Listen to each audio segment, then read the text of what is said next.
Unahan ko na po kayo, talagang grabe ang pagkapisak ni Praggnanandha kay Magnus. Matindi po itong batang ito.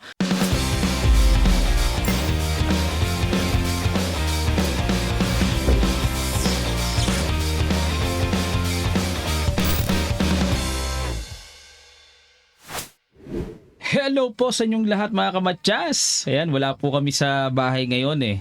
Nandito kami sa probinsya. Pero ganun pa man ay tuloy-tuloy pa rin tayo sa ating pag-a-analyze. Ngayon po ay nasa round number 3 na tayo ng katatapos lang na Norway sa bakbakan nila Praggnanandha and world number 1 Magnus. Ginulat po ng batang si Praggnanandha dahil unahan ko na po kayo, talagang grabe ang pagkapisak ni Praggnanandha kay Magnus. Matindi po itong batang ito.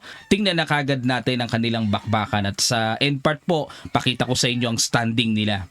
Ang ginawa ni Praggnanandha, nag-E4, nag-C5 si Magnus. Tingnan nyo po, sinabayan talaga ng Sicilian. No? E6, nag-D4. Yan, naririnig nyo ba yung mga tilaok ng manok? Tiisin nyo muna mga kamatyas. A6, nag-Bishop D3, Queen C7. Ayan, ito yung tinatawag na Sicilian can. At nag-Castle, Knight F6, at nag-Queen E2. Ayan, at pagka ganitong Queen E2, nire-reserva yung pawn. Isi-C4 yan pagka ganyan ang datingan. At nag-D6, nag-C4, ayan na. Para siyang Sicilian Maroczy bind na. Knight BD7, Knight C3, nag-Knight E5. Tinarget kagad ni Magnus ang Bishop sa D3. At nag-H3, ayan, pasingaw muna sa back rank, protection din sa G4 square. At dito nag-B6 para yung Bishop po i-develop sa B7. At nag-F4 na dito. Paalis na kagad sa strong knight. Pinasok, kinapture ang bishop. Bishop B7 at nag-F5. Sa ganito namang tema, kailangan talaga mag-F5 ng puti para kapag yung pawn sa E6 ay nawala, mag-E5 man or capturein yan. Ang importante dito sa puti ay madomina yung D5 square. Yan naman talaga ang idea ng Maroczy bind pawn structure. Nag-Queen D7 si Magnus para ma-maintain na ang pagkakasuporta sa D5. Nag-Queen D7 siya. Sinuportahan niya yung pawn E6. Pero dito po ang sinasuggest ng computer engine ay i-push na lamang ng E5. Tapos magda-Knight C2, then Rook C8, yan, etc. etc. Pero dito po ay nag-Queen D7. Bishop G5 dumiretso. Yun nga lang, ramdam na ramdam dito pagkatira ng Bishop G5. Medyo parang late ang development ng black. Kapansin-pansin. Nag-Bishop E7, nag-Rook AD1. Ang bilis po ng impact. Oh. Nag-Rook C8 at nag-Queen E2. Ayun. Talagang condition din talaga si Prag. Good move ang Queen E2 niya. Nag-E5. Ayan, napilitan na pala. No? Napilitan na. Kasi po dito mga kamatyas, ang idea ng Queen E2, hindi lang basta atras yan, kundi mag-E5 yan. Ayan no, pag nag-E5 yan, capture din Knight takes E6, paki-imagine nyo po, mabubuksan ang atake, magkakaroon ng strong discovered attack, napilitan na si Magnus. Barahan ang binabalak ni Prag na push E5. Kaya ang ginawa dito, kinapture naman, capture, at nag-Knight C2.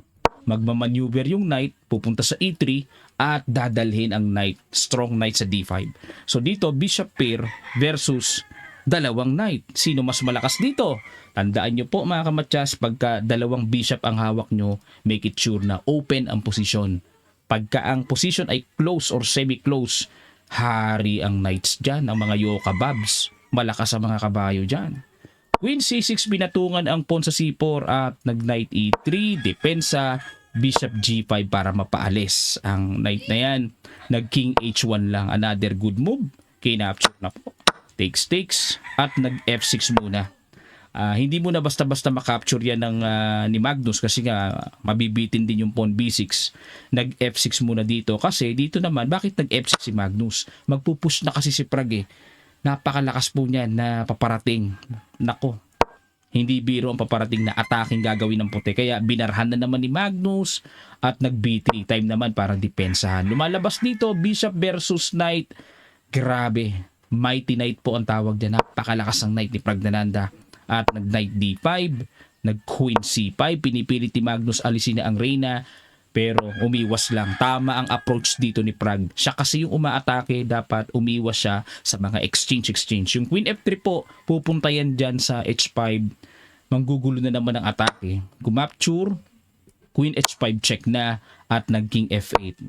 Sacrifice pawn pero okay lang. At least dito hindi na makapag-castling si Magnus. Napakalaki na naman pong delikado niyan sa black. Grabe, hinog na hinog ang mga diskarte dito ni Pragnananda. Rook takes D5 at nag-Queen B6. B takes C4. Ayan o. May paparating pang Rook B3. Nag-Rook takes C4 at nag-Rook B3. Ayan na nga po. Very strong attack. At nag-Rook B4 lang dito. Okay, teka muna mga kamatsas, no?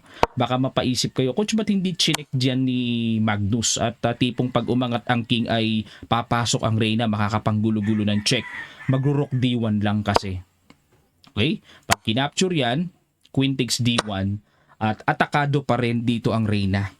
Na anong gagawin? Halimbawa, mag-Queen C7, so hindi pa rin po makakapasok ang tore. Hindi pa rin makaka-check, magku-Queen B1 dito.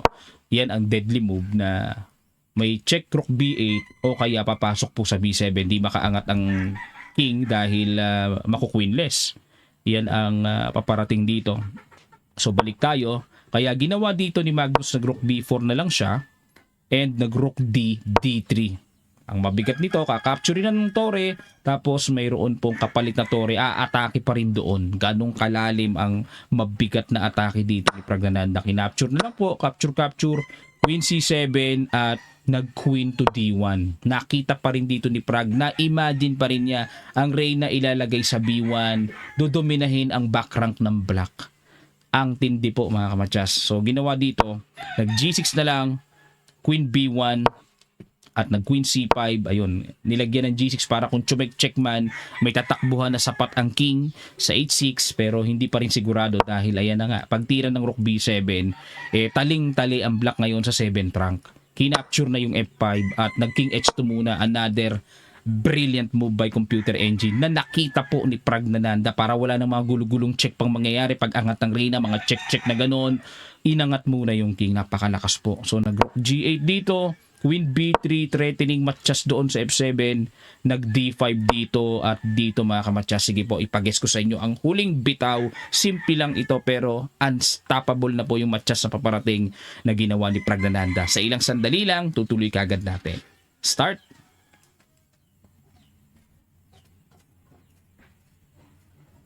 Maraming salamat po sa inyong mga effort. Ang tatalino nyo mga kamatsas sa nakakita ng simpleng Rook takes 7, the best ang tira na yan. Naparisay na po si world number 1. Dito kasi ang format ng tournament na ito ay kapag nagtabla sa classical, papasukan kagad ng Armageddon.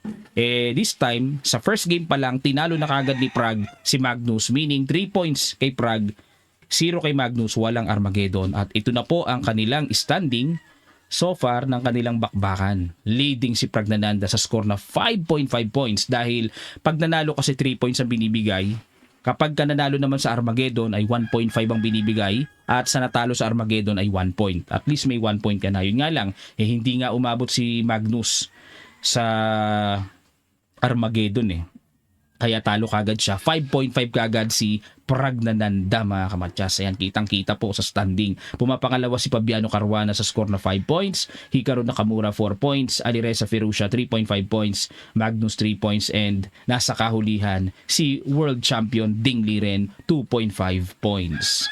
Ayan po mga kamatsas ang update dito sa after round number 3 ng ongoing Norway Chess 2024. At kung kayo po may mga katanungan, iba pang mga side comments dyan, lapag nyo lang po sa comment section below para masagot natin ha. Maraming salamat po at pagpasensyahan nyo na ang ating sound kasi nasa probinsya po tayo, pero ganun pa man hindi pa rin po tayo bibitaw sa ating mga analysis. Update ko pa rin po kayo sa matindihang big time tournament na nangyayari ngayon sa Norway. Maraming salamat po mga kamatsas. Kita-kits po sa mga susunod pang chess updates.